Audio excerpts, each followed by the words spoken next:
ಸುಬ್ರಹ್ಮಣ್ಯ ಭುಜಂಗಂ ಸ್ತೋತ್ರಂ. ಶ್ರೀ ಆದಿಶಂಕರಾಚಾರ್ಯರವರ ರಚನೆ. ತಿರುಚಂದೂರಿನಲ್ಲಿ ಸುಬ್ರಹ್ಮಣ್ಯ ಸ್ವಾಮಿಯ ಬಗ್ಗೆ ಧ್ಯಾನ ಮಾಡಿದ ನಂತರ ಶ್ರೀ ಆದಿಶಂಕರಾಚಾರ್ಯರು ಶ್ರೀ ಸುಬ್ರಹ್ಮಣ್ಯ ಭುಜಂಗಂ ಸ್ತೋತ್ರವನ್ನು ರಚಿಸಿದರು. ಇದು ಬಹಳ ಜನಪ್ರಿಯವಾದ ಸ್ತುತಿಗೀತೆ. ಇದರ ಸಾಹಿತ್ಯವು ಸದಾಬಾಲ ರೂಪದಿಂದ ಪ್ರಾರಂಭವಾಗುತ್ತದೆ. ಸುಬ್ರಹ್ಮಣ್ಯ ಭುಜಂಗ ಸ್ತೋತ್ರ ಶ್ರೀ ಆದಿಶಂಕರಾಚಾರ್ಯರ ಕೃತಿ ಇದು. ಸುಬ್ರಹ್ಮಣ್ಯ ಭುಜಂಗ ಸ್ತೋತ್ರ ಪಾರಾಯಣವನ್ನು ನಿಯಮಿತವಾಗಿ ಮಾಡುವುದರಿಂದ ದೀರ್ಘಕಾಲೀನ ಕಾಯಿಲೆಗಳು ವಾಸಿಯಾಗುತ್ತವೆ ಎಂಬ ನಂಬುಗೆ ಇದೆ. ಸಾಮಾನ್ಯವಾಗಿ ದೀರ್ಘಕಾಲೀನ ಕಾಯಿಲೆಗಳು ನಾಗ ಅಥವಾ ಸರ್ಪದೋಷದಿಂದ ಉಂಟಾಗುತ್ತವೆ ಎಂಬ ನಂಬುಗೆ ಇದೆ. ಹಾಗೆಂದೇ ನಾಗದೇವತೆಗಳ ಪ್ರೀತ್ಯರ್ಥ ಸುಬ್ರಹ್ಮಣ್ಯ ಸ್ವಾಮಿಯ ಆರಾಧನೆ, ಸರ್ಪ ಸಂಸ್ಕಾರ, ಆಶ್ಲೇಷ ಬಲಿ ಮತ್ತಿತರ ಪೂಜೆಗಳನ್ನು ಮಾಡುವ ಪದ್ಧತಿ ಇದೆ. ಸ್ತೋತ್ರಾರಾಧನೆಯಲ್ಲಿ ಸುಬ್ರಹ್ಮಣ್ಯ ಭುಜಂಗ ಸ್ತೋತ್ರ ಪಾರಾಯಣಕ್ಕೆ ವಿಶೇಷ ಮಹತ್ವವನ್ನು ಭಗವತ್ಪಾದ ಶಂಕರಾಚಾರ್ಯರು ಕೊಟ್ಟಿದ್ದಾರೆ. ಸುಬ್ರಹ್ಮಣ್ಯ ಭುಜಂಗದಲ್ಲಿ 33 ಶ್ಲೋಕಗಳಿವೆ. ಭುಜಂಗ ಎಂದರೆ ಸಂಸ್ಕೃತದಲ್ಲಿ ಸರ್ಪ ಎಂದರ್ಥ. ಭುಜಂಗ ಸ್ತೋತ್ರ ಪಾರಾಯಣ ಮಾಡುವುದರಿಂದ ಶರೀರದೊಳಗೆ, ಮುಖ್ಯವಾಗಿ ಮೂಲಾಧಾರ ಚಕ್ರದಲ್ಲಿ ಸುಪ್ತವಾಗಿರುವ ಚೈತನ್ಯವು ಜಾಗೃತವಾಗುತ್ತದೆ. ಕುಂಡಲಿನಿ ಸಾಧಕರಿಗೆ ಭುಜಂಗ ಸ್ತೋತ್ರ ಪಾರಾಯಣ ಉತ್ತಮ ಸಾಧನ ಎಂದು ಸಾಧಕರು ಹೇಳುತ್ತಾರೆ. ಯೋಗ ಶಾಸ್ತ್ರದಲ್ಲಿ ಭುಜಂಗಾಸನ ಎಂದರೆ ಸರ್ಪ ಹೆಡೆ ಎತ್ತಿದಂತೆ. ಸುಬ್ರಹ್ಮಣ್ಯ ಭುಜಂಗ ಸ್ತೋತ್ರ ಪಾರಾಯಣದಿಂದ ಮನಸ್ಸು ಹಗುರವಾಗುತ್ತದೆ. ಸದಾ ಬಾಲರೂಪಾಪಿ ವಿಘ್ನಾದ್ರಿಹಂತ್ರಿ ಮಹಾದಂತಿ ವಕ್ತ್ರಾಪಿ ಪಂಚಾಸ್ಯ ಮಾನ್ಯ ವಿಧೀಂದ್ರಾದಿಭೃಗ್ಯ ಗಣೇಶಾಭಿಧಾಮಿ ವಿಧತ್ತಾಂ ಶ್ರಿಯಂ ಕಾಪಿ ಕಲ್ಯಾಣಮೂರ್ತಿ. ಅರ್ಥ. ಮೊದಲನೇ ಸ್ತೋತ್ರದ ಮೊದಲನೇ ಸಾಲಿನ ಅರ್ಥ. ಶ್ರೀ ಗಣೇಶನಿಗೆ ನಮಸ್ಕಾರಗಳು. ಯಾರು ಯಾವಾಗಲೂ ಮಗುವಿನ ರೂಪವನ್ನು ಹೊಂದಿರುತ್ತಾರೆ, ಆದರೆ ಅಡೆತಡೆಗಳ ಪರ್ವತಗಳನ್ನು ನಾಶ ಮಾಡಬಲ್ಲರು. ಎರಡನೇ ಸಾಲಿನ ಅರ್ಥ. ಯಾರು ದೊಡ್ಡ ದಂತವನ್ನು ಹೊಂದಿರುವ ಆನೆಯ ಮುಖವನ್ನು ಹೊಂದಿದ್ದಾರೆ, ಆದರೆ 5 ಮುಖದ ಶಿವನಿಂದ ಗೌರವಿಸಲ್ಪಡುತ್ತಾರೆ. ಮೂರನೇ ಸಾಲಿನ ಅರ್ಥ. ಯಾರು ವಿಧಿ ಅಂದರೆ ಬ್ರಹ್ಮ, ಇಂದ್ರ ಮತ್ತು ಇತರರಿಂದ ಹುಡುಕಲ್ಪಡುತ್ತಾರೆ ಮತ್ತು ಯಾರು ಗಣೇಶ ಎಂದು ಕರೆಯುತ್ತಾರೆ, ನನಗೆ. ನಾಲ್ಕನೇ ಸಾಲಿನ ಅರ್ಥ. ದಯವಿಟ್ಟು ಶ್ರೀ ಅಂದರೆ ಮಹಿಮೆ ಮತ್ತು ಸಮೃದ್ಧಿಯನ್ನು ದಯಪಾಲಿಸಿ ಓ ಭಗವಂತ ಮಂಗಳಕರ ರೂಪದೊಂದಿಗೆ. ನ ಜಾನಾಮಿ ಶಬ್ದಂ ನ ಜಾನಾಮಿ ಚಾರ್ತಂ ನ ಜಾನಾಮಿ ಪದ್ಯಂ ನ ಜಾನಾಮಿ ಗದ್ಯಂ ಚಿದೀಕಾ ಷಡಾಸ್ಯ ಹೃದಯ ದ್ಯೋತತೆ ಮೇ ಮುಖಾನ್ಹಿ ಸರಂತೆ ಗಿರಶ್ಚಾಪಿ ಚಿತ್ರಂ. ಅರ್ಥ. ಎರಡನೇ ಸ್ತೋತ್ರದ ಮೊದಲನೇ ಸಾಲಿನ ಅರ್ಥ.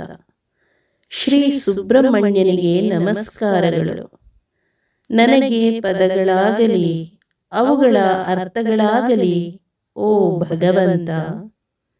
ಎರಡನೇ ಸಾಲಿನ ಅರ್ಥ. ಮತ್ತು ನನಗೆ ಕಾವ್ಯವಾಗಲಿ ಅಥವಾ ಗದ್ಯವಾಗಲಿ ತಿಳಿದಿಲ್ಲ, ಆದರೆ ಮೂರನೇ ಸಾಲಿನ ಅರ್ಥ. ನನ್ನ ಹೃದಯದ ಒಳಭಾಗದಲ್ಲಿ ನಿಮ್ಮ 6 ಮುಖಗಳ ಪ್ರಜ್ಞಾಪೂರ್ವಕ ಪ್ರಕಾಶವನ್ನು ನಾನು ನೋಡುತ್ತೇನೆ. ನಾಲ್ಕನೇ ಸಾಲಿನ ಅರ್ಥ. ಇದು ನನ್ನ ಬಾಯಿಯ ಮೂಲಕ ಈ ವಿವಿಧ ಪದಗಳನ್ನು ಸುರಿಯುವಂತೆ ಮಾಡುತ್ತದೆ. ಮಯೂರಾಧಿರೂಢಂ ಮಹಾವಾಕ್ಯಗೂಢಂ ಮನೋಹಾರಿದೇಹಂ ಮಹಶ್ಚೇತಗೇಹಂ ಮಹೀದೇವದೇವಂ ಮಹಾವೇದಭಾವಂ ಮಹಾದೇವಬಾಲಂ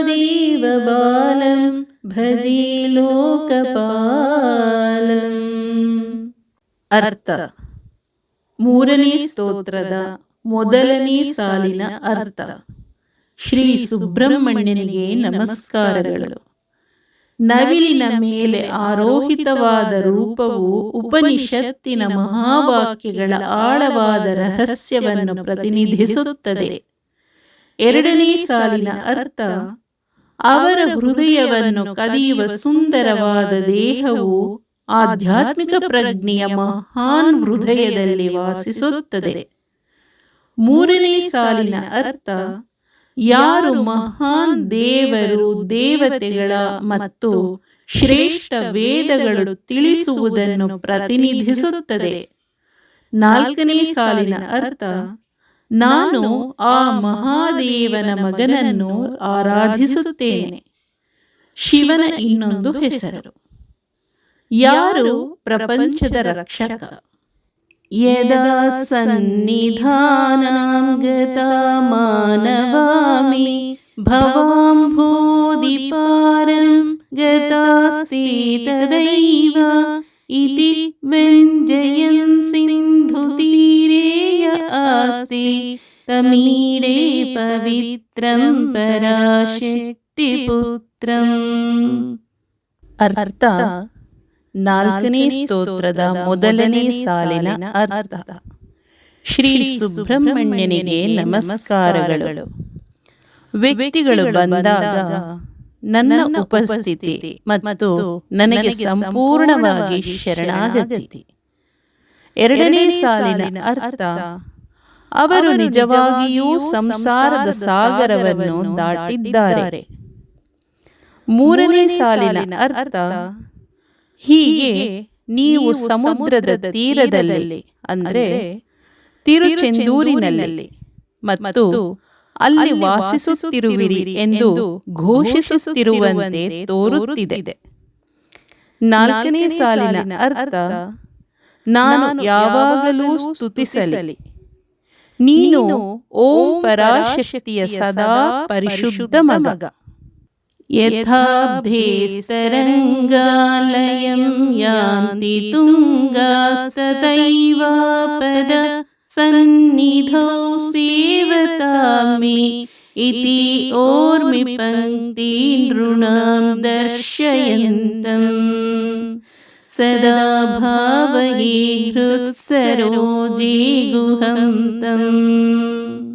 ಅರ್ಥ: ಐದನೇ ಸ್ತೋತ್ರದ ಮೊದಲನೇ ಸಾಲಿನ ಅರ್ಥ: ಶ್ರೀ ಸುಬ್ರಹ್ಮಣ್ಯನಿಗೆ ನಮಸ್ಕಾರಗಳು. ಸಮುದ್ರದ ದೊಡ್ಡ ಅಲೆಗಳು ಸಮುದ್ರದೊಳಗೆ ಕಣ್ಮರೆಯಾಗುವಂತೆ. ಎರಡನೇ ಸಾಲಿನ ಅರ್ಥ: ಅದೇ ರೀತಿ ನಾನು ವಾಸಿಸುವ, ನನ್ನ ಸನ್ನಿಧಿಗೆ ಬರುವ ನನ್ನ ಭಕ್ತರ ವಿಪತ್ತುಗಳು ಕಣ್ಮರೆಯಾಗುತ್ತವೆ ಮತ್ತು ನನಗೆ ಸಂಪೂರ್ಣವಾಗಿ ಶರಣಾಗುತ್ತಾರೆ. ಮೂರನೇ ಸಾಲಿನ ಅರ್ಥ: ಹೀಗೆ ನೀವು ಸಮುದ್ರದ ಮೇಲೆ ಅಲೆಗಳ ಸಾಲುಗಳನ್ನು ತೋರಿಸುತ್ತಿರುವಂತೆ ತೋರುತ್ತಿದ್ದೀರಿ. ನಾಲ್ಕನೇ ಸಾಲಿನ ಅರ್ಥ: ನಾನು ಯಾವಾಗಲೂ ನಿನ್ನನ್ನು ಧ್ಯಾನಿಸುತ್ತೇನೆ. ಓ ಗುಹಾ, ನನ್ನ ಹೃದಯ ಕಮಲದೊಳಗೆ. ಗಿರೌ ಮನ್ನಿವಾಸೇ ನರಾಯೇಧಿರೂಢಃ ಸದಾ ಪರ್ವತೆ ರಾಜತೆ ತೇಧಿರೂಢಃ ಇತೀವ ಬ್ರುವನ್ ಗಂಧಶೈಲಾಧಿರೂಢಃ ಸದೇವೋ ಮುದೇಮಿ ಸದಾ ಷಣ್ಮುಖೋಸ್ತು. ಅರ್ಥ: ಆರನೇ ಸ್ತೋತ್ರದ ಮೊದಲ ಸಾಲಿನ ಅರ್ಥ: ಶ್ರೀ ಸುಬ್ರಹ್ಮಣ್ಯನಿಗೆ ನಮಸ್ಕಾರಗಳು. ನನ್ನ ವಾಸಸ್ಥಾನದ ಬೆಟ್ಟಗಳನ್ನು ಏರುವ ವ್ಯಕ್ತಿಗಳು ನನಗೆ ಸಂಪೂರ್ಣವಾಗಿ ಶರಣಾಗುತ್ತಾರೆ. ಎರಡನೇ ಸಾಲಿನ ಅರ್ಥ, ಅವರು ಆ ಮೂಲಕ ಶ್ರೇಷ್ಠವಾದ ಬೆಳ್ಳಿಯ ಪರ್ವತವನ್ನು ಏರುತ್ತಾರೆ. ಇದು ವಿಮೋಚನೆಯ ಹಾದಿಗೆ ಕಾರಣವಾಗುತ್ತದೆ. ಅಂದರೆ ಹಿಮದಿಂದಾಗಿ ಬೆಳ್ಳಿಯಾಗಿ ಗೋಚರಿಸುವ ಕೈಲಾಸ ಪರ್ವತವನ್ನು ಉಲ್ಲೇಖಿಸುತ್ತದೆ. ಮೂರನೇ ಸಾಲಿನ ಅರ್ಥ, ಹೀಗೆ ನೀವು ಸುಗಂಧ ಬೆಟ್ಟದ ಮೇಲೆ ನೆಲೆಸಿರುವಿರಿ ಎಂದು ಘೋಷಿಸುವಂತೆ ತೋರುತ್ತಿದೆ. ನಾಲ್ಕನೇ ಸಾಲಿನ ಅರ್ಥ, ಓ ನನ್ನ ಪ್ರಭು ಷಣ್ಮುಖ, ನಿನ್ನ ಚಿಂತನೆಯಲ್ಲಿ ನಾನು ಯಾವಾಗಲೂ ಸಂತೋಷ ಪಡುತ್ತೇನೆ. ಮಹಾಂಬೋಧಿ ತೀರೆ ಮಹಾಪಾಪಚೋರೆ ಮುನೀಂದ್ರಾನುಕೂಲೆ ಸುಗಂಧಾಖ್ಯ ಶೈಲೆ ಗುಹಾಯಾಂ ವಸಂತಂ ಸ್ವಭಾಸಾಲಸಂತಂ ಜನಾರ್ದೀಂ ಹರಂತಂ ಶ್ರಯಾಮೋ ಗುಹಂತಂ. ಅರ್ಥ, ಏಳನೇ ಸ್ತೋತ್ರದ ಮೊದಲನೇ ಸಾಲಿನ ಅರ್ಥ. ಶ್ರೀ ಸುಬ್ರಹ್ಮಣ್ಯನಿಗೆ ನಮಸ್ಕಾರಗಳು. ಮಹಾಸಮುದ್ರದ ತೀರದಲ್ಲಿ ಜನರ ಮಹಾಪಾಪಗಳನ್ನು ಕದಿಯುವ ಸ್ಥಳ. ಎರಡನೇ ಸಾಲಿನ ಅರ್ಥ, ಮುನಿಗಳಿಗೆ ಅಂದರೆ ಸಂತರು ಅಥವಾ ತಪಸ್ವಿಗಳಿಗೆ ಅತ್ಯಂತ ಅನುಕೂಲಕರವಾದ ಸ್ಥಳ. ಸಾಧನಾ ಮಾಡಲು ಸುಗಂಧ ಬೆಟ್ಟ ಎಂದು ಕರೆಯಲ್ಪಡುವ ಸ್ಥಳ. ಮೂರನೇ ಸಾಲಿನ ಅರ್ಥ, ಗುಹಾವಾಸಿಸುವ ಸ್ಥಳ ಅವರ ಸ್ವಂತ ವೈಭವದಲ್ಲಿ. ನಾಲ್ಕನೇ ಸಾಲಿನ ಅರ್ಥ, ಮತ್ತು ಜನರ ಸಂಕಟವನ್ನು ತೆಗೆದು ಹಾಕುತ್ತದೆ. ನಾನು ಆ ಸ್ಥಳವನ್ನು ನೆನಪಿಸಿಕೊಳ್ಳುತ್ತೇನೆ ಮತ್ತು ನಿನ್ನನ್ನು ಆಶ್ರಯಿಸುತ್ತೇನೆ. ಓ ಗುಹಾ, ಲಸತ್ಸ್ವರ್ಣಗೀಹೇ ನೃಣಾಂ ಕಾಮದೋಹೇ ಸುಮಸ್ಥೋಮಸಂಚನ್ನ ಮಾಣಿಕ್ಯಮಂಚೆ ಸಮುದ್ಯ ಸಹಸ್ರಾರ್ಕತುಲ್ಯ ಪ್ರಕಾಶಂ ಸದಾ ಭಾವಯೇ ಕಾರ್ತಿಕೇಯಂ ಸುರೇಶಂ. ಅರ್ಥ, ಎಂಟನೇ ಸ್ತೋತ್ರದ ಮೊದಲನೇ ಸಾಲಿನ ಅರ್ಥ. ಶ್ರೀ ಸುಬ್ರಹ್ಮಣ್ಯನಿಗೆ ನಮಸ್ಕಾರಗಳು. ಹೊಳೆಯುತ್ತಿರುವ ಚಿನ್ನದ ಮನೆಯೊಳಗೆ, ಅಂದರೆ ದೇವಾಲಯದ ಕೋಣೆ, ಭಕ್ತರ ಇಷ್ಟಾರ್ಥಗಳನ್ನು ಪೂರೈಸುವುದು. ಎರಡನೇ ಸಾಲಿನ ಅರ್ಥ, ಹೂವುಗಳ ರಾಶಿಯಿಂದ ಆವೃತವಾಗಿರುವ ದೇಗುಲದ ಮೇಲೆ ಭಗವಂತನು ನೆಲೆಸುತ್ತಾನೆ. ವಿವಿಧ ರತ್ನಗಳು. ಮೂರನೇ ಸಾಲಿನ ಅರ್ಥ, ಸಹಸ್ರ ಸೂರ್ಯರ ಪ್ರಭೆಯಿಂದ ಪ್ರಕಾಶಿಸುತ್ತಿರುವ ಭಗವಂತ. ನಾಲ್ಕನೇ ಸಾಲಿನ ಅರ್ಥ, ನಾನು ಯಾವಾಗಲೂ ಆ ರೂಪವನ್ನು ಧ್ಯಾನಿಸುತ್ತೇನೆ. ಕಾರ್ತಿಕೇಯ ದೇವತೆಗಳ ಅಧಿಪತಿ. ರಣಧ್ವಂಸಕೇ ಮಂಜುಲೇತ್ಯಂತ ಶೋಣಿ ಮನೋಹಾರಿ ಲಾವಣ್ಯ ಪೀಯೂಷ ಪೂರ್ಣೆ ಮನಃ ಷಟ್ಪದೋ ಮೇ ಭವ ಕ್ಲೇಶ ತಪ್ತಃ ಸದಾ ಮೋದತಾಂ ಸ್ಕಂದತಿ ಪಾದ ಪದ್ಮೇ. ಅರ್ಥ, ಒಂಬತ್ತನೇ ಸ್ತೋತ್ರದ ಮೊದಲ ಸಾಲಿನ ಅರ್ಥ. ಶ್ರೀ ಸುಬ್ರಹ್ಮಣ್ಯನಿಗೆ ನಮಸ್ಕಾರಗಳು. ಬಹಳ ಆಕರ್ಷಕವಾದ ಮತ್ತು ಕೆಂಪು ಬಣ್ಣದ ಪಾದಗಳ ಮೇಲೆ ಮಂಜಿನ ಹೊಳಪು. ಎರಡನೇ ಸಾಲಿನ ಅರ್ಥ, ಹೃದಯ ಕದಿಯುವ ಮನೋಹರವಾದ ಮತ್ತು ಮಕರಂದ ತುಂಬಿದ ಪಾದಗಳು. ಮೂರನೇ ಸಾಲಿನ ಅರ್ಥ, ಆ 6 ಜೋಡಿ ಪಾದಗಳ ಮೇಲೆ, ಅಂದರೆ ನಿಮ್ಮ 6 ನಿವಾಸಗಳಲ್ಲಿ ಪ್ರಪಂಚದ ಸಂಕಟ ಮತ್ತು ಶಾಖದಿಂದ ಬಳಲುತ್ತಿರುವ ನನ್ನನ್ನು ಬಿಡಿ. ನಾಲ್ಕನೇ ಸಾಲಿನ ಅರ್ಥ, ಯಾವಾಗಲೂ ಸಂತೋಷಪಡು ಓ ಸ್ಕಂದ, ನನ್ನ ಮನಸ್ಸನ್ನು ಯಾವಾಗಲೂ ನಿನ್ನ ಕಮಲದ ಪಾದಗಳ ಮೇಲೆ ಇಡುತ್ತೇನೆ. सुवर्णाभदिव्याम्बरैर्भासमानां क्वणत्किङ्किणीमेखलाशोभमानां लसद्धेमपट्टेन विद्योतमानां कटिं भावये स्कन्दते दीप्यमानाम्. ಅರ್ಥ. 10ನೇ ಸ್ತೋತ್ರದ ಮೊದಲನೇ ಸಾಲಿನ ಅರ್ಥ. ಶ್ರೀ ಸುಬ್ರಹ್ಮಣ್ಯನಿಗೆ ನಮಸ್ಕಾರಗಳು. ಚಿನ್ನದ ಹೊಳಪಿನಿಂದ ಹೊಳೆಯುವ ದಿವ್ಯ ವಸ್ತ್ರಗಳನ್ನು ಧರಿಸಿ. 2ನೇ ಸಾಲಿನ ಅರ್ಥ. ಮತ್ತು ಸೊಂಟದ ಮೇಲೆ ಸುಂದರವಾದ ಕವಚವನ್ನು ಧರಿಸಿ ಸಣ್ಣ ಗಂಟೆಗಳು ಮಿನುಗುತ್ತಿವೆ. 3ನೇ ಸಾಲಿನ ಅರ್ಥ. ಮಿಂಚಿನಂತೆ ಮಿನುಗುವ ಚಿನ್ನದ ರೇಷ್ಮೆ ಬಟ್ಟೆಯ ಜೊತೆಗೆ. 4ನೇ ಸಾಲಿನ ಅರ್ಥ. ನಾನು ನಿನ್ನ ಸೊಂಟದ ಮೇಲೆ ಧ್ಯಾನಿಸುತ್ತೇನೆ. ಓ ಸ್ಕಂದ, ನನ್ನ ಹೃದಯವನ್ನು ಬೆಳಗಿಸುವವನೇ. ಪುಲಿಂದೇಶ ಕನ್ಯಾ ಘನ ಭೋಗ ತುಂಗಸ್ತನಾಲಿಂಗನಾಸಕ್ತ ಕಾಶ್ಮೀರ ರಾಗಂ ನಮಸ್ಯಾಮ್ಯಹಂ ತಾರಕಾರೇತವೋರಃ ಸ್ವಭಕ್ತಾವನಿ ಸರ್ವದಾ ಸಾನುರಾಗಂ. ಅರ್ಥ. 11ನೇ ಸ್ತೋತ್ರದ ಮೊದಲ ಸಾಲಿನ ಅರ್ಥ. ಶ್ರೀ ಸುಬ್ರಹ್ಮಣ್ಯನಿಗೆ ನಮಸ್ಕಾರಗಳು. ದೊಡ್ಡ ಮತ್ತು ದುಂಡಗಿನ ಪುಲಿಂದ ಬುಡಕಟ್ಟಿನ ಮಹಿಳೆಯನ್ನು, ಅಂದರೆ ಶ್ರೀವಲ್ಲಿ, ನಿನ್ನನ್ನು ದೀರ್ಘಕಾಲ ಧ್ಯಾನಿಸಿದ ನೀವು ಹೇಗೆ ಅಪ್ಪಿಕೊಂಡಿದ್ದೀರೋ ಹಾಗೆ. 2ನೇ ಸಾಲಿನ ಅರ್ಥ. ಎದೆ ಮತ್ತು ಆ ಆಲಿಂಗನದ ಪರಿಣಾಮವಾಗಿ ನಿಮ್ಮ ಎದೆಯು ಕೇಸರಿಯಂತೆ ಕೆಂಪಾಯಿತು. ಅಂದರೆ ಭಕ್ತರ ಕಡೆಗೆ ಆಳವಾದ ಬಾಂಧವ್ಯವನ್ನು ಸೂಚಿಸುತ್ತದೆ. 3ನೇ ಸಾಲಿನ ಅರ್ಥ. ತಾರಕನ ಶತ್ರು, ನಾನು ನಿನಗೆ ನಮಸ್ಕರಿಸುತ್ತೇನೆ ಮತ್ತು ಯಾರು ಅತ್ಯಂತ ಶಕ್ತಿಶಾಲಿ. 4ನೇ ಸಾಲಿನ ಅರ್ಥ.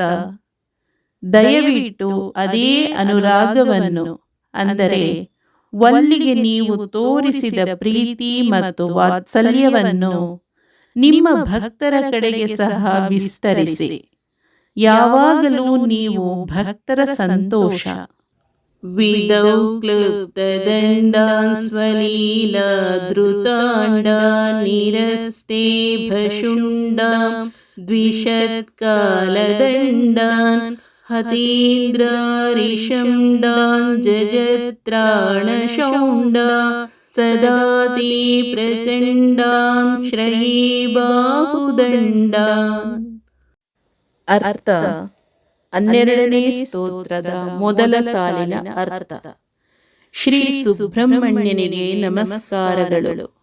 ವಿಧಿಗೆ, ಅಂದರೆ ಶ್ರೀ ಬ್ರಹ್ಮ, ಶಿಕ್ಷೆಯನ್ನು ಉಂಟು ಮಾಡಿದ ಶಸ್ತ್ರಾಸ್ತ್ರಗಳು ಮತ್ತು ಒಬ್ಬರ ಆಟವಾಗಿ ವಿಶ್ವವನ್ನು ಬೆಂಬಲಿಸಿದ ಶಸ್ತ್ರಾಸ್ತ್ರಗಳು. 2ನೇ ಸಾಲಿನ ಅರ್ಥ. ಆನೆಯನ್ನು ಹೊರಹಾಕಿದ ಶಸ್ತ್ರಾಸ್ತ್ರಗಳು, ಅಂದರೆ ವಲ್ಲಿಕಥೆ ಮತ್ತು ಶತ್ರುಗಳಿಗೆ ಕಾಲದಂಡ, ಅಂದರೆ ಸಾವಿನ ಸಿಬ್ಬಂದಿ ನಂತಹ ಶಸ್ತ್ರಾಸ್ತ್ರಗಳು. 3ನೇ ಸಾಲಿನ ಅರ್ಥ.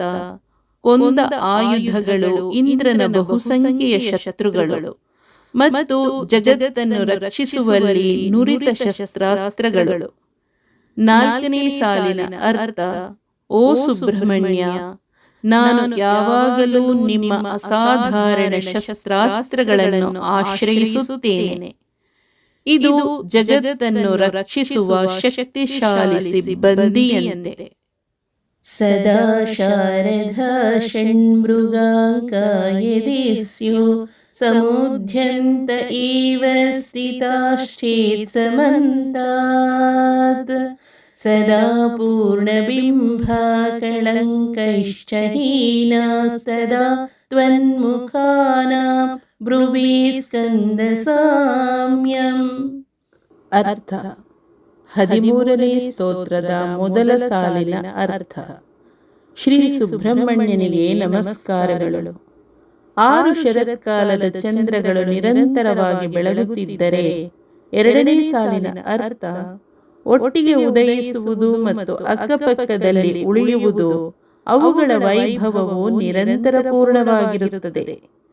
ಮೂರನೇ ಸಾಲಿನ ಅರ್ಥ ಮತ್ತು ಅವರು ಯಾವಾಗಲೂ ಪೂರ್ಣ ಪ್ರಕಾಶದಿಂದ ಹೊಳೆಯುತ್ತಿದ್ದಾರೆ. ಅವುಗಳ ಮೇಲೆ ಯಾವುದೇ ಮಚ್ಚೆ ಇಲ್ಲದೆ. ನಾಲ್ಕನೇ ಸಾಲಿನ ಅರ್ಥ ಆಗಲೂ ಓ ಸ್ಕಂದ, ನಿಜವಾದ ವೈಭವದ ಹೊಂದಾಣಿಕೆ ಇಲ್ಲದೆ ಹೆಸರಿಗಾಗಿ ಮಾತ್ರ ಅವರು ನಿಮ್ಮ ಮುಖದಂತಿದ್ದಾರೆ ಎಂದು ಹೇಳಬಹುದು. ಸ್ಫುರನ್ ಮಂದಹಾಸೈ ಸಹಂಸಾನಿ ಚಂಚಲ್ ಕಟಾಕ್ಷಾವಲಿ ಭೃಂಗ ಸಂಗೋಜ್ವಲಾನಿ ಸುಧಾಸ್ಯಂದಿ ಬಿಂಬ ಧರಾಣೀಶ ಸೂನೋ ತವಾಲೋಕ ಏಷಣ್ಮುಖಾಂಭೋರುಹಾನಿ. ಅರ್ಥ: 14ನೇ ಸ್ತೋತ್ರದ ಮೊದಲ ಸಾಲಿನ ಅರ್ಥ.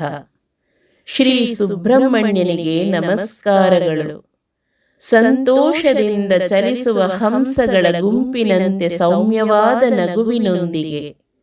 ಎರಡನೇ ಸಾಲಿನ ಅರ್ಥ ಮತ್ತು ವೈಭವದಿಂದ ಹೊಳೆಯುತ್ತಿರುವ ಜೇನುನೊಣಗಳ ಗುಂಪಿನಂತೆ ಪಾರ್ಶ್ವನೋಟಗಳು. ಮೂರನೇ ಸಾಲಿನ ಅರ್ಥ ಮಕರಂದ ತುಂಬಿದ ಬಿಂಬ ಹಣ್ಣಿನಂತಹ ತುಟಿಗಳ ಜೊತೆಗೆ ಓ ಭೂಮಿಯ ಒಡೆಯನ ಮಗ. ನಾಲ್ಕನೇ ಸಾಲಿನ ಅರ್ಥ ನಾನು ನಿನ್ನ 6 ಮುಖಗಳನ್ನು ನೋಡುತ್ತೇನೆ. ನನ್ನ ಹೃದಯದೊಳಗೆ 6 ಕಮಲಗಳಂತೆ ಅರಳುವ 6 ಮುಖಗಳು. ವಿಶಾಲೇಶು ಕರ್ಣಾಂತ ದೀರ್ಘೇಶ್ವಜಸ್ರನ್ ದಯಾಸ್ಯಂದಿಷು ದ್ವಾದಶಸ್ವೀಕ್ಷಣೇಷು ಮಯೀಕ್ಷತ್ಕಟಾಕ್ಷಃ ಸಕೃತ್ವಾತಿತಶ್ಚೇ ಭವೇತ್ತೇ ದಯಾಶೀಲ ಕಾನಮಹಾನಿಃ. ಅರ್ಥ: 15ನೇ ಸ್ತೋತ್ರದ ಮೊದಲ ಸಾಲಿನ ಅರ್ಥ. ಶ್ರೀ ಸುಬ್ರಹ್ಮಣ್ಯನಿಗೆ ನಮಸ್ಕಾರಗಳು. ನಿಮ್ಮ ದೊಡ್ಡ ಮತ್ತು ಉದ್ದವಾದ ಕಣ್ಣುಗಳು ನಿಮ್ಮ ಕಿವಿಗಳವರೆಗೆ ವಿಸ್ತರಿಸುತ್ತವೆ. ಅದರಿಂದ ನಿರಂತರವಾಗಿ. ಎರಡನೇ ಸಾಲಿನ ಅರ್ಥ ಕರುಣೆಯು ಸುರಿಯುತ್ತದೆ. ಆ 12 ಕಣ್ಣುಗಳು. ಮೂರನೇ ಸಾಲಿನ ಅರ್ಥ ಒಮ್ಮೆ ನನ್ನ ಮೇಲೆ ಹಾಯಿಸಿದರೆ. ನಾಲ್ಕನೇ ಸಾಲಿನ ಅರ್ಥ ಓ ನನ್ನ ಕರುಣಾಮಯಿ ಪ್ರಭುವೇ, ನಿಮಗೇನು ನಷ್ಟ. ಸುತಾಗೋದ್ಭವೋ ಮೇಸಿ ಜೀವೇತಿ ಷಡ್ಧ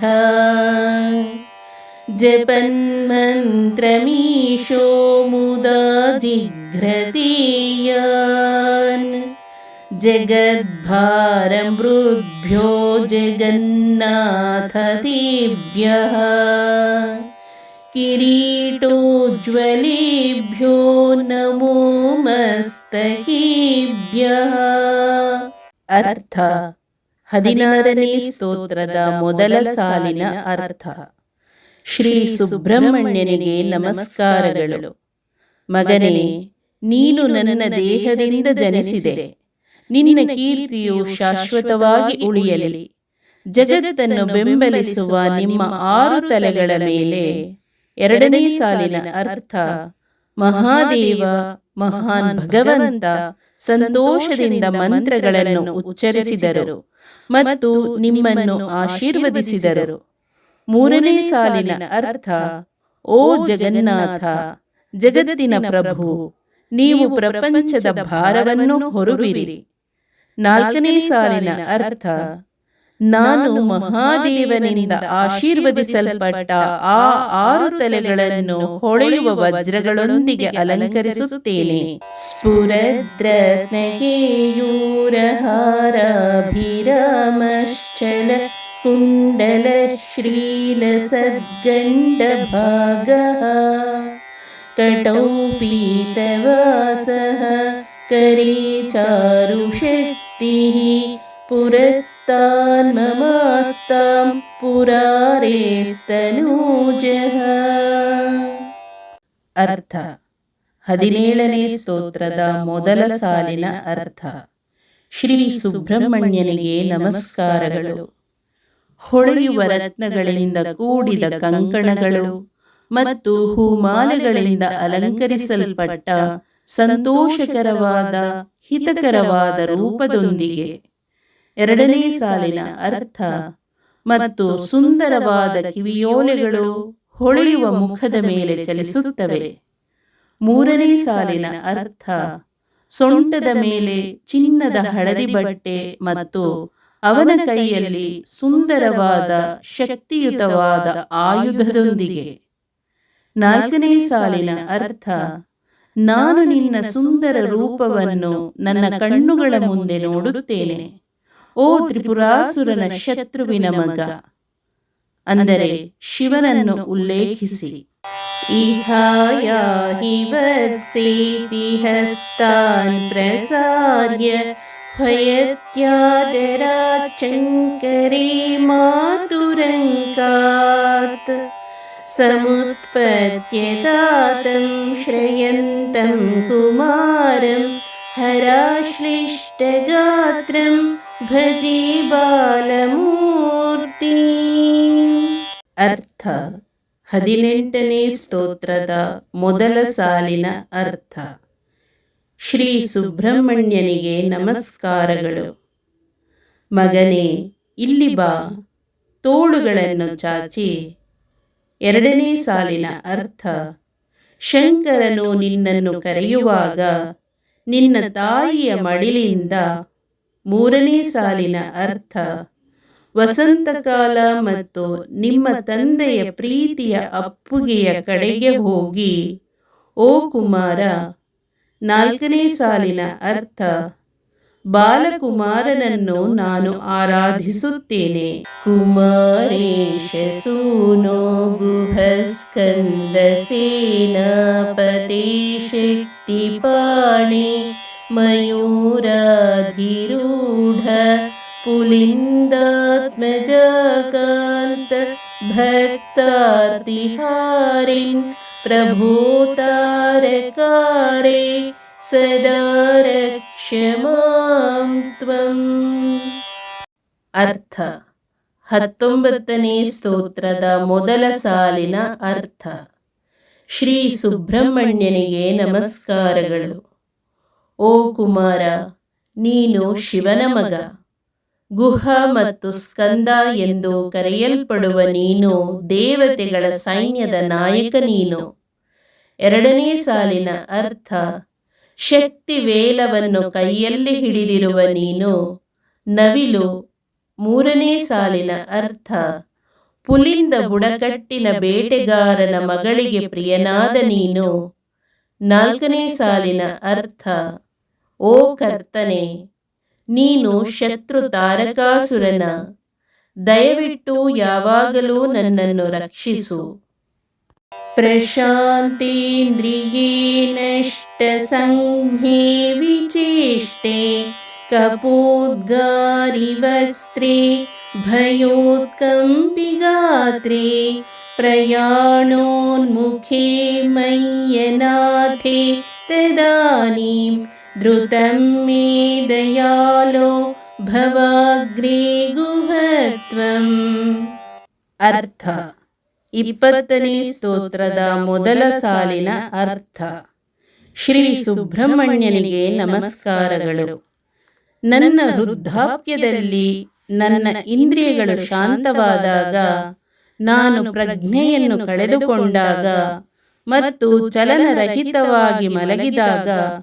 2ನೇ ಸಾಲಿನ ಅರ್ಥ: ನನ್ನ ಮುಖವು ಕಫವನ್ನು ಹೊರಸೂಸಿದಾಗ ಮತ್ತು ನನ್ನ ಇಡೀ ದೇಹವು ಭಯದಿಂದ ನಡುಗುತ್ತದೆ. 3ನೇ ಸಾಲಿನ ಅರ್ಥ: ನಾನು ಯಾವಾಗ ಸಾವಿಗೆ ಕಾಯುತ್ತಿದ್ದೇನೆ, ಓ ನನ್ನ ಪ್ರಭುವೇ, ಆ ಸಮಯದಲ್ಲಿ ನನಗಾಗಿ ಈ ಅಸಹಾಯಕ ಜೀವಿ. 4ನೇ ಸಾಲಿನ ಅರ್ಥ: ಬಾ, ನಾನು ಬೇಗನೆ ಮತ್ತು ನನ್ನ ಮುಂದೆ ಇರು. ಓ ಗುಹ, ಕರುಣಾಮಯಿ ಪ್ರಭು. ಕೃತಾಂತಸ್ಯ ದೂತೇಷು ಚಂಡೇಷು ಕೋಪ ದಹಶ್ಚಿಂಧಿಭೀಂ ಧೀತಿ ಮಾಂ ತರ್ಜಯತ್ಸು ಮಯೂರಂ ಸಮಾರುಹ್ಯ ಮಾ ಭೈರಿತಿ ತ್ವಂ ಪುರಃ ಶಕ್ತಿಪಾಣಿರ್ಮಮಾಯಾಹಿ ಶೀಘ್ರಂ ಪುರಃ ಶಕ್ತಿಪಾಣಿರ್ಮಮಾಯಾಹಿ ಶೀಘ್ರಂ. ಅರ್ಥ. 21ನೇ ಸ್ತೋತ್ರದ ಮೊದಲ ಸಾಲಿನ ಅರ್ಥ. ಶ್ರೀ ಸುಬ್ರಹ್ಮಣ್ಯನಿಗೆ ನಮಸ್ಕಾರಗಳು.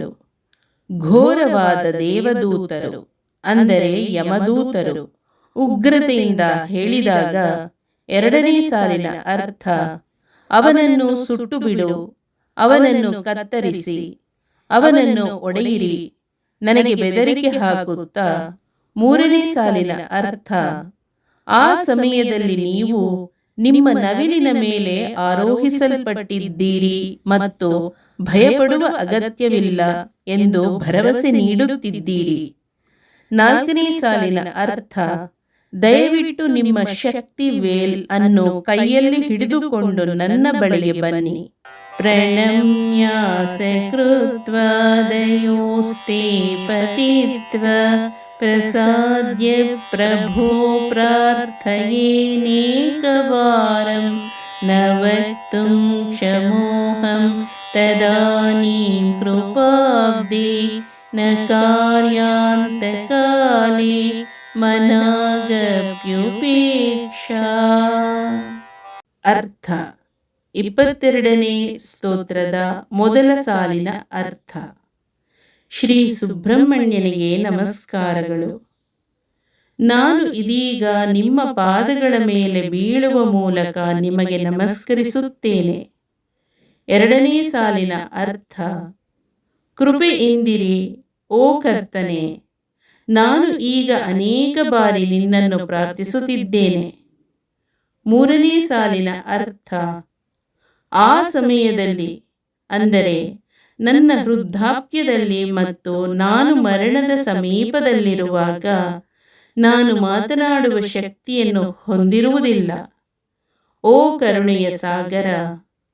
4ನೇ ಸಾಲಿನ ಅರ್ಥ ಆದ್ದರಿಂದ ತ್ಯಜಿಸಬೇಡ, ನನ್ನ ಜೀವನದ ಕೊನೆಯಲ್ಲಿ ಸ್ವಲ್ಪ ಸಮಯದವರೆಗೆ. ಸಹಸ್ರಾಂಡಭೋಕ್ತಾ ತ್ವಯಾ ಶೂರನಾಮ ಹತಸ್ತಾರಕ ಸಿಂಹವಕ್ಸ್ತ್ರಶ್ಚ ದೈತ್ಯಃ ಮಮಾಂತಹೃದಿಸ್ಥಂ ಮನಃ ಕ್ಲೇಶಮೇಕಂ ನ ಹಂಸಿ ಪ್ರಭೋ ಕಿಂ ಕರೋಮಿ ಕ್ವಯಾಮಿ. ನ ಹಂಸಿ ಪ್ರಭೋ ಕಿಂ ಕರೋಮಿ ಕ್ವಯಾಮಿ. ಅರ್ಥ. 23ನೇ ಸ್ತೋತ್ರದ ಮೊದಲ ಸಾಲಿನ ಅರ್ಥ. ಶ್ರೀ ಸುಬ್ರಹ್ಮಣ್ಯನಿಗೆ ನಮಸ್ಕಾರಗಳು. ಸೂರ ಅಂದರೆ ಸೂರಪದ್ಮ ಎಂಬ ರಾಕ್ಷಸ ಎಂಬ ಹೆಸರಿನಿಂದ ಸಹಸ್ರ ಬ್ರಹ್ಮಾಂಡಗಳನ್ನು ನಿನ್ನಿಂದ ಆನಂದಿಸುವವನು. 2ನೇ ಸಾಲಿನ ಅರ್ಥ ತಾರಕ ಮತ್ತು ಸಿಂಹವಕ್ತ್ರ ಅಂದರೆ ರಾಕ್ಷಸರಾದ ಸಿಂಹಮುಖ. 3ನೇ ಸಾಲಿನ ಅರ್ಥ ನನ್ನ ಹೃದಯದ ಒಳಭಾಗದಲ್ಲಿ ಒಂದು ಮಾನಸಿಕ ಸಂಕಟವಿದೆ. 4ನೇ ಸಾಲಿನ ಅರ್ಥ ನೀವು ಇನ್ನೂ ಅದನ್ನು ಕೊಂದಿಲ್ಲ ನನ್ನ ಪ್ರಭು, ನಾನೀಗ ಏನು ಮಾಡಲಿ, ನಾನು ಈಗ ಎಲ್ಲಿಗೆ ಹೋಗಲಿ. ಅಹಂ ಸರ್ವದಾ ದುಃಖ ಭಾರವಸನ್ನೋ ಭವಾಂ ದೀನಬಂಧುಸ್ತ್ವದನ್ಯಂ ನ ಯಾಚೇ ಭವದ್ಭಕ್ತಿರೋಧಂ ಸದಾ ಕ್ಲೃಪ್ತಬಾಧಂ ಮಮಾಧೀಂ ಧೃತಂ ನಾಶಯೋ ಮಾಸು ತತ್ವಂ. ಅರ್ಥ. 24ನೇ ಸ್ತೋತ್ರದ ಮೊದಲ ಸಾಲಿನ ಅರ್ಥ. ಶ್ರೀ ಸುಬ್ರಹ್ಮಣ್ಯನಿಗೆ ನಮಸ್ಕಾರಗಳು. ನಾನು ಯಾವಾಗಲೂ ದುಃಖದ ಹೊರೆಯಿಂದ ಮುಳುಗಿದ್ದೇನೆ. ಎರಡನೇ ಸಾಲಿನ ಅರ್ಥ: ನೀವು ಎಲ್ಲ ಪ್ರಪಂಚಗಳಲ್ಲಿ ದುಃಖಿತರ ಸ್ನೇಹಿತ. ನಿಮ್ಮ ಹೊರತಾಗಿ ನಾನು ಬೇರೆ ಯಾವುದನ್ನೂ ಪ್ರಾರ್ಥಿಸುವುದಿಲ್ಲ. ಮೂರನೇ ಸಾಲಿನ ಅರ್ಥ: ಯಾವಾಗಲೂ ಅಡೆತಡೆಗಳನ್ನು ಉಂಟು ಮಾಡುವ ಮೂಲಕ ನಿಮ್ಮ ಕಡೆಗೆ ಸಂಪೂರ್ಣ ಭಕ್ತಿಯನ್ನು ತಡೆಯುವುದು. ನಾಲ್ಕನೇ ಸಾಲಿನ ಅರ್ಥ: ನನ್ನ ಮಾನಸಿಕ ದುಃಖಗಳು, ಓ ಮಾಪುತ್ರನೇ, ದಯವಿಟ್ಟು ಅವುಗಳನ್ನು ತ್ವರಿತವಾಗಿ ನಾಶ ಮಾಡು. ಅಪಸ್ಮಾರ ಕುಷ್ಠ ಕ್ಷಯಾರ್ಷ ಪ್ರಮೇಹ ಜ್ವರೋನ್ಮಾದ ಗುಲ್ಮಾದಿ ರೋಗ ಮಹಾಂತಃ ಪಿಶಾಚಾಶ್ಚ ಸರ್ವೇ ಭವತ್ಪತ್ರಭೂತಿಂ ವಿಲೋಕ್ಯ ಕ್ಷಣತಾರಕಾರೇ ದ್ರವಂತೆ. ಅರ್ಥ: 25ನೇ ಸ್ತೋತ್ರದ ಮೊದಲ ಸಾಲಿನ ಅರ್ಥ: ಶ್ರೀ ಸುಬ್ರಹ್ಮಣ್ಯನಿಗೆ ನಮಸ್ಕಾರಗಳು. ಅಪಸ್ಮರ ಅಂದರೆ ಅಪಸ್ಮಾರ, ಕುಷ್ಠ ಅಂದರೆ ಕುಷ್ಠರೋಗ, ಕ್ಷಯ ಅಂದರೆ ಸೇವನೆ, ಆರ್ಷ ಅಂದರೆ ಪೈಲ್ಸ್, ಪ್ರಮೇಹ ಅಂದರೆ ಮಧುಮೇಹ ಮುಂತಾದ ಮೂತ್ರರೋಗಗಳು. ಎರಡನೇ ಸಾಲಿನ ಅರ್ಥ: ಜ್ವರ, ಉನ್ಮಾದ ಅಂದರೆ ಹುಚ್ಚುತನ, ಗುಲ್ಮ ಅಂದರೆ ಗುಲ್ಮ ಅಥವಾ ಹೊಟ್ಟೆಯಲ್ಲಿ ಇತರ ಗ್ರಂಥಿಗಳ ಹಿಗ್ಗುವಿಕೆ ಮತ್ತು ಇತರ ಅಸಾಧಾರಣ ರೋಗಗಳು. ಮೂರನೇ ಸಾಲಿನ ಅರ್ಥ: ಎಲ್ಲ ರೀತಿಯ ಪಿಸಾಚಗಳು ಅಂದರೆ ದುಷ್ಟ ಶಕ್ತಿಗಳು ಯಾವಾಗ ನಿಮ್ಮ ವಿಭೂತಿಯಲ್ಲಿ ಅಂದರೆ ಪವಿತ್ರ ಬೂದಿ ಎಲೆಯಲ್ಲಿದೆ. ನಾಲ್ಕನೇ ಸಾಲಿನ ಅರ್ಥ: ಅಸಾಧಾರಣ ತಾರಕ ಅಂದರೆ ರಾಕ್ಷಸ ತಾರಕಾಸುರ ನ ಶತ್ರುವಾದ ನಿನ್ನನ್ನು ನೋಡುತ್ತಾನೆ. ಅವರು ತಕ್ಷಣವೇ ಓಡಿ ಹೋಗಲು ಆತುರಪಡುತ್ತಾರೆ. ದೃಶಿ ಸ್ಕಂದ ಮೂರ್ತಿ ಶ್ರುತೌ ಸ್ಕಂದ ಕೀರ್ತಿ ಮುಖಿ ಮೇ ಪವಿತ್ರಂ ಸದಾ ತಚ್ಚರಿತ್ರಂ ಕರೇ ತಸ್ಯ ಕೃತ್ಯಂ ವಪುಸ್ತಸ್ಯ ಭೃತ್ಯಂ ಗುಹೇ ಸಂತು ಲೀನಾ ಮಮ ಶೇಷ ಭಾವಃ. ಅರ್ಥ: 26ನೇ ಸ್ತೋತ್ರದ ಮೊದಲ ಸಾಲಿನ ಅರ್ಥ: ಶ್ರೀ ಸುಬ್ರಹ್ಮಣ್ಯನಿಗೆ ನಮಸ್ಕಾರಗಳು. ಯಾವಾಗಲೂ ಸ್ಕಂದನ ರೂಪವನ್ನು ನೋಡುವುದು ಮತ್ತು ಸ್ಕಂದನ ಮಹಿಮೆಗಳನ್ನು ಕೇಳುವುದು. ಎರಡನೇ ಸಾಲಿನ ಅರ್ಥ: ನನ್ನ ಬಾಯಿ ಯಾವಾಗಲೂ ಆ ಶುದ್ಧ ಕಾರ್ಯಗಳನ್ನು ಶ್ಲಾಘಿಸಲಿ. ಮೂರನೇ ಸಾಲಿನ ಅರ್ಥ: ನನ್ನ ಕೈಗಳು ಯಾವಾಗಲೂ ನಿಮ್ಮ ಕಾರ್ಯಗಳಿಂದ ತುಂಬಿರುತ್ತದೆ. ನಾ ಯಾವಾಗಲೂ ನಿಮ್ಮ ಸೇವಕ. ನಾಲ್ಕನೇ ಸಾಲಿನ ಅರ್ಥ: ಓ ಗುಹ, ನನ್ನ ಎಲ್ಲ ಭಾವನೆಗಳು ನಿಮ್ಮಲ್ಲಿ ಸಂಪೂರ್ಣವಾಗಿ ಹೀರಲ್ಪಡಲಿ. ಮುನೀನಾಂ ಹುತಾಹೋ ನೃಣಾಂ ಭಕ್ತಿ ಭಾಜೌ ಅಭೀಷ್ಟಪ್ರದಃ ಸಂತಿ ಸರ್ವತ್ರ ದೇವಃ ನೃಣಾಮಂತ್ಯಜಾನಾಮಪಿ ಸ್ವಾರ್ಥದಾನಿ ಗುಹಾದ್ದೇವಮನ್ಯಂ ನ ಜಾನಿ ನ ಜಾನಿ ಗುಹಾದ್ದೇವಮನ್ಯಂ ನ ಜಾನಿ ನ ಜಾನಿ. ಅರ್ಥ: 27ನೇ ಸ್ತೋತ್ರದ ಮೊದಲ ಸಾಲಿನ ಅರ್ಥ: ಶ್ರೀ ಸುಬ್ರಹ್ಮಣ್ಯನಿಗೆ ನಮಸ್ಕಾರಗಳು. ಮಹಾ ಋಷಿಗಳು ಮತ್ತು ತಪಸ್ವಿಗಳಿಂದ ಮಾತ್ರ ಪೂಜಿಸಲ್ಪಡುವುದಿಲ್ಲವೇ? ಎರಡನೇ ಸಾಲಿನ ಅರ್ಥ: ಎಲ್ಲೆಲ್ಲೋ ಅಂದರೆ ಹೆಚ್ಚಿನ ಸಂದರ್ಭಗಳಲ್ಲಿ ದೇವತೆಗಳು ದೇವರುಗಳು ಬಯಸಿದ ವರಗಳನ್ನು ಕೊಡುವವರಾಗುತ್ತಾರೆಯೇ? ಮೂರನೇ ಸಾಲಿನ ಅರ್ಥ: ಆದರೆ ಕಡಿಮೆ ಜನ್ಮದ ವ್ಯಕ್ತಿಗಳಿಗೆ ಅಂದರೆ ಭಕ್ತರಿಗೆ ಅವರ ಕೃಪೆಯನ್ನು ನೀಡಲು. ನಾಲ್ಕನೇ ಸಾಲಿನ ಅರ್ಥ: ಗುಹನನ್ನು ಹೊರತುಪಡಿಸಿ ನನಗೆ ಬೇರೆ ಯಾರನ್ನೂ ತಿಳಿದಿಲ್ಲ, ನನಗೆ ತಿಳಿದಿಲ್ಲ. ಕಳತ್ರಂ ಸುತ ಬಂಧುವರ್ಗ पशुर्वा नरो वाथ नारी गृहे ये मदीया यजन्तो नमन्तः स्तुवन्तो भवन्तं स्मरन्तश्च ते सन्तु सर्वे कुमारा. ಅರ್ಥ 28ನೇ ಸ್ತೋತ್ರದ ಮೊದಲ ಸಾಲಿನ ಅರ್ಥ. ಶ್ರೀ ಸುಬ್ರಹ್ಮಣ್ಯನಿಗೆ ನಮಸ್ಕಾರಗಳು. ನನ್ನ ಹೆಂಡತಿ, ಮಕ್ಕಳು, ಸಂಬಂಧಿಕರು ಅಥವಾ ಇತರ ಜನರು. ಎರಡನೇ ಸಾಲಿನ ಅರ್ಥ. ಅವರು ಪುರುಷರಾಗಲಿ ಅಥವಾ ಹೆಂಗಸರಾಗಲಿ, ನನ್ನ ಮನೆಯಲ್ಲಿ ಇರುವವರೆಲ್ಲರೂ. ಮೂರನೇ ಸಾಲಿನ ಅರ್ಥ. ಅವರೆಲ್ಲರೂ ನಿಮ್ಮನ್ನು ಮಾತ್ರ ಆರಾಧಿಸಲಿ. ಅವರೆಲ್ಲರೂ ನಮನ ಸಲ್ಲಿಸಲಿ ನಿಮಗೆ ಮಾತ್ರ. ಅವರೆಲ್ಲರೂ ನಿಮ್ಮನ್ನು ಮಾತ್ರ ಸ್ತುತಿಸಲಿ. ಅವರೆಲ್ಲರೂ ನಿಮ್ಮ ಕಡೆಗೆ ತಿರುಗಲಿ. ನಾಲ್ಕನೇ ಸಾಲಿನ ಅರ್ಥ. ಅವರೆಲ್ಲರೂ ನಿಮ್ಮ ಸ್ಮರಣೆಯಲ್ಲಿ ಮಾತ್ರ ಮಗ್ನರಾಗಲಿ ಓ ಕುಮಾರ. ಮೃಗ ಪಕ್ಷಿಣೋ ದಂಶಕಾಯೇ ಚ ದುಷ್ಟಾ ತಥಾ ವ್ಯಾಧಯೋ ಬಾಧಕಾಯೇ ಮದಂಗೀ ಭವಶ್ಚೈತಿ ತೀಕ್ಷ್ಣಾಗ್ರಭಿನ್ನಾ ಸುದೂರೇ ವಿನಶ್ಯಂತು ತೇ ಚೂರ್ಣಿತಕ್ರೌಂಚಶೈಲಾ. ಅರ್ಥ 29ನೇ ಸ್ತೋತ್ರದ ಮೊದಲ ಸಾಲಿನ ಅರ್ಥ.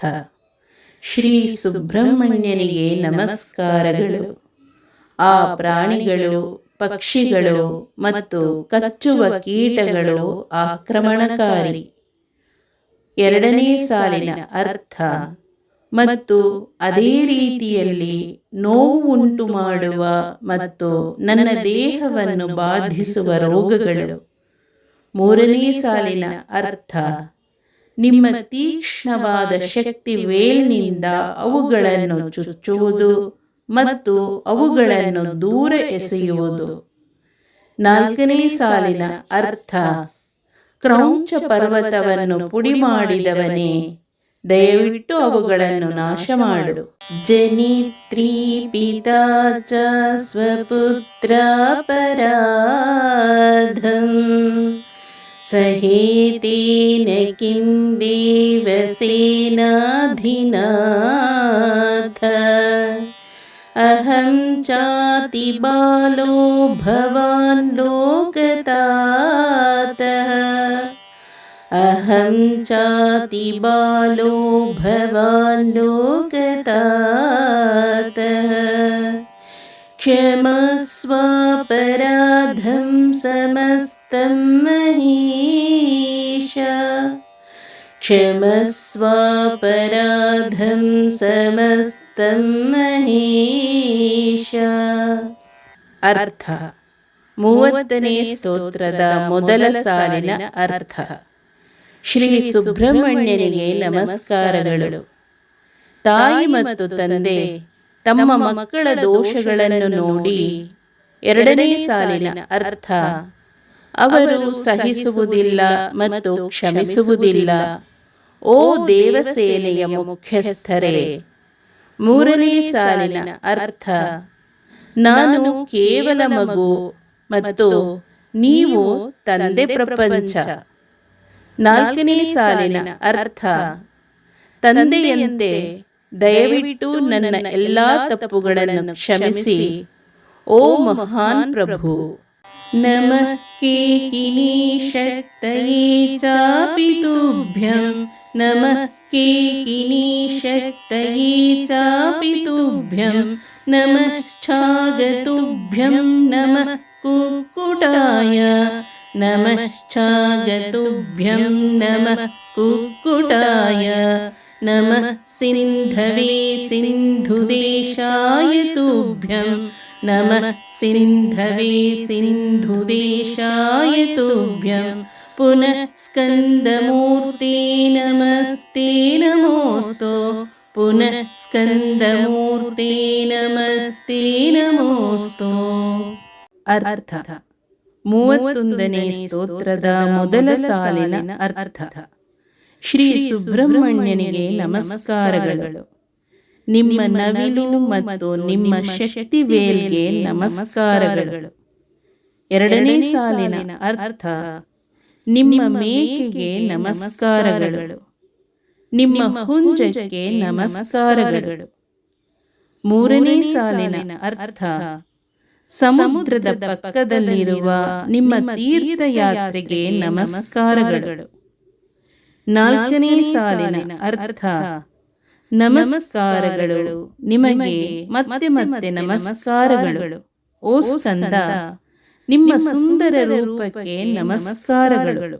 ಜಯಾನಂದ ಭೂಮಂ ಜಯಾಪಾರಧಾಮಂ ಜಯಾನಂದ ಭೂಮಂ ಜಯಾಪಾರಧಾಮಂ ಜಯಾಮೋಘಕೀರ್ತಿ ಜಯಾನಂದ ಮೂರ್ತಿ ಜಯಾಮೋಘಕೀರ್ತಿ ಜಯಾನಂದ ಮೂರ್ತಿ ಜಯಾನಂದ ಸಿಂಧೋ ಜಯಾಶೇಷ ಬಂಧೋ ಜಯಾನಂದ ಸಿಂಧೋ ಜಯಾಶೇಷ ಬಂಧೋ ಜಯತ್ವಂ ಸದಾ ಮುಕ್ತಿದಾನೀಶ ಸೂನೋ ಜಯತ್ವಂ ಸದಾ ಮುಕ್ತಿದಾನೀಶ ಸೂನೋ.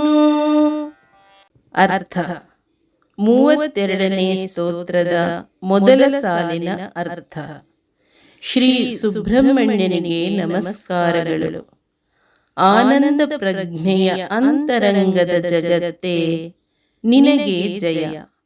ಆ ತೀರವಿಲ್ಲದ ಅಂದರೆ ಮಿತಿ ಇಲ್ಲದ ಆನಂದ ಪ್ರಜ್ಞೆಯಲ್ಲಿ ವಾಸವಾಗಿರುವ ನಿನಗೆ ಜಯ.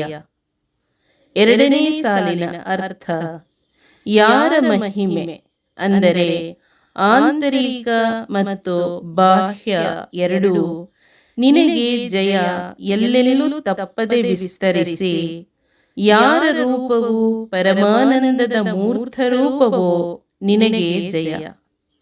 3ನೇ ಸಾಲಿನ ಅರ್ಥ. ನಿನಗೆ ಜಯ ಆನಂದದ ಸಾಗರ. ಯಾರ ಸ್ನೇಹವು ಅಪರಿಮಿತವಾಗಿದೆಯೋ ಅಂದರೆ ಎಲ್ಲ ವ್ಯಾಪಿಸಿರುವ ಪ್ರಜ್ಞೆಯಾಗಿದೆ. 4ನೇ ಸಾಲಿನ ಅರ್ಥ.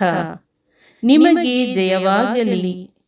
ಯಾರು ಮುಕ್ತಿಯನ್ನು ದಯಪಾಲಿಸುವ ಭಗವಂತನ ಮಗ ಅಂದರೆ ಶಿವ.